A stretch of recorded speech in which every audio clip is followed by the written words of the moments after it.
की हार्दिक शुभकामनाएं। परम सद्गुरु प्यारे बाबा को बहुत बहुत शुक्रिया।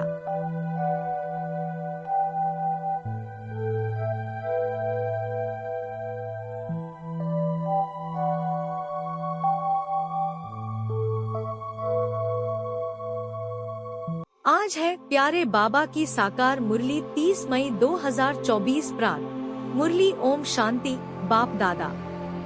मीठे बच्चे, तुम्हें पहला फला निश्चय चाहिए कि हमको पढ़ाने वाला स्वयं शांति का सागर, सुख का सागर बाप है। कोई मनुष्य किसी को सुख शांति नहीं दे सकता। प्रश्न, बसे ऊंची मंजिल कौन सी है? उस मंजिल को पाने का पुरुषार्थ क्या है? उत्तर, एक बाप की याद पक्की हो जाए, बुद्धि और कोई की तरफ न जाए, यह ऊंची मंजिल है। इसके लिए आत्माभिमानी बनने का पुरुषार्थ करना पड़े।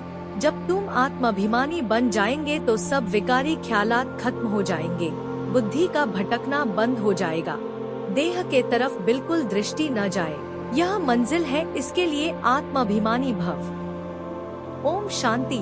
रूहानी बच्चों प्रति रूहानी बाप बैठ समझाते हैं। आज के दिन को सद्गुरुवार कहते हैं। सद्गुरु एक ही है, सत अर्थात ट्रूथ। सत्य एक ही निराकार बाप को कहा जाता है, न कि मनुष्य को। सच्चा ज्ञान तो एक ही बार ज्ञान सागर बाप आकर देते हैं। सच्चा है ही एक निराकार बाप। संपूर्ण ज्ञान तो ज्ञान सागर परमपिता परमात्मा में ही है। अभी ऐसा कोई मनुष्य है नहीं जो अपने को सद्गुरु कहला सके। सद्गुरु माना संपूर्ण सत्य। तुम जब सत बन जाएंगे तो फिर यह शरीर नहीं रहेगा। परमपिता परमात्मा सद्गुरु से पढ़ते हो, तुमको उनसे ताकत मिलती है। अभी तुम बच्चे समझते हो बाबा ज्ञान का सागर है और कोई साधु, संत, गुरु आदि शांति का सागर हो न सके। मनुष्य किसको सच्ची शांति दे नहीं सकते। तुम बच्चों को पहले तो निश्चय करना है, शांति का सागर एक बाप है जो हमको पढ़ाते हैं। सृष्टि का चक्र कैसे फिरता है वह भी बाप ने समझाया है। तुमको समझाने वाला एक बाप है, वह बाप कहते हैं सबको निर्विकारी बनना है। अब तुम बच्चों की बुद्धि में है कि हमको पढ़ाने वाला कोई मनुष्य नहीं है। सर्वशक्तिमान एक ही निराकार बाप को कहा जाता है और किसको कहा नहीं जाता, वही तुमको नॉलेज दे रहे हैं। यह विकार तुम्हारा सबसे बड़ा दुश्मन है, इनको छोड़ो। अभी तुम हो संगमयुग पर, यह भी कोई नहीं जानते कि यह पुरुषोत्तम संगमयुग है। बाप कितना अच्छी रीति समझाते हैं। बहुत है जिनको पूरा निश्चय है। अब भगवान श्रीमत देते हैं, बच्चे मुझे याद करो, यह है बाप का बड़ा फरमान। बाप कहते हैं, मेरे मीठे बच्चों तुम अपने को आत्मा समझ बाप को याद करो। पढ़ाने वाला एक टीचर है, यहाँ तुमको ईश्वर पढ़ाते हैं। तुम आत्माएं पढ़ती फिर पढ़ाती हो। इसमें बहुत आत्माभिमानी बनना है।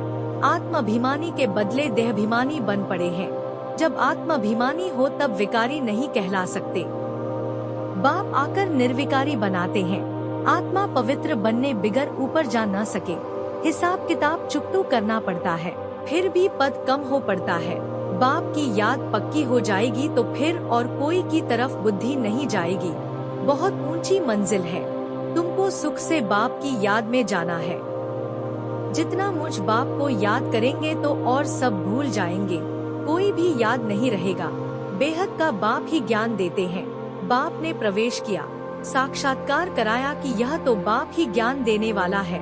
तो बाप है ज्ञान का सागर, हमको तो वही बताएगा ना।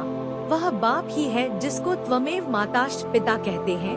वह रचना रचते, एडाप्ट करते हैं ना। वास्तव में आत्मा शरीर से अलग है, परंतु आधा कल्प देह अभिमानी रहे हैं। बाप आकर अंतिम जन्म में देही अभिमानी बनाते हैं। पुरुषार्थ करते करते पास होते हैं। अपने से पूछो, हमारी लाइन क्लियर है। एक बाप के सिवाय और कुछ याद तो नहीं आता है। अच्छा, प्राण प्यारे मीठे बाबा प्रति याद प्यार। मीठे मीठे सिकिलधे महान बाप दादा। माता पिता प्रति बच्चों का याद प्यार और गुड मॉर्निंग। रूहानी बच्चों की रूहानी बाप को नमस्ते।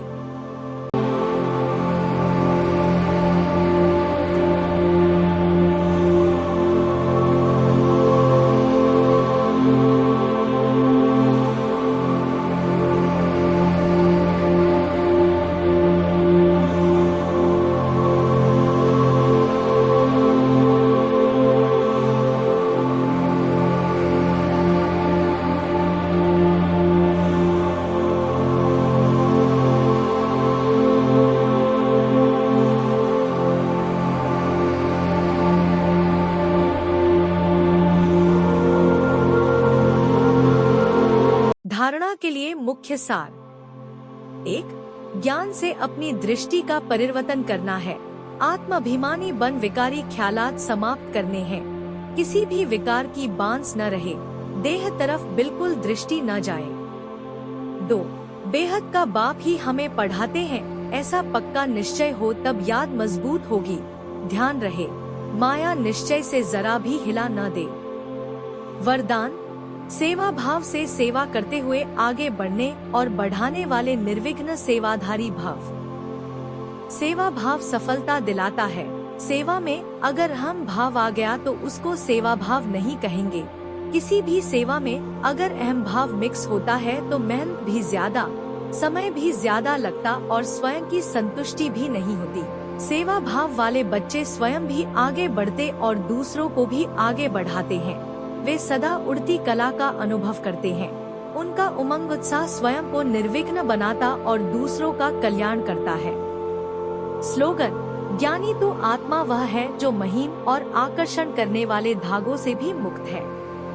तो आज बाबा ने हमें यह जीवन जीने की कला सिखाई कि अपने सच्चे सच्चे सद्गुरु अपने बाबा पर पूरा अटूट निश्चय रखकर हम अपने को इस शरीर से अलग समझना है और बहुत आनंद से बाबा की याद में इस देह को छोड़ने का पुरुषार्थ करना है, पवित्र बनना है।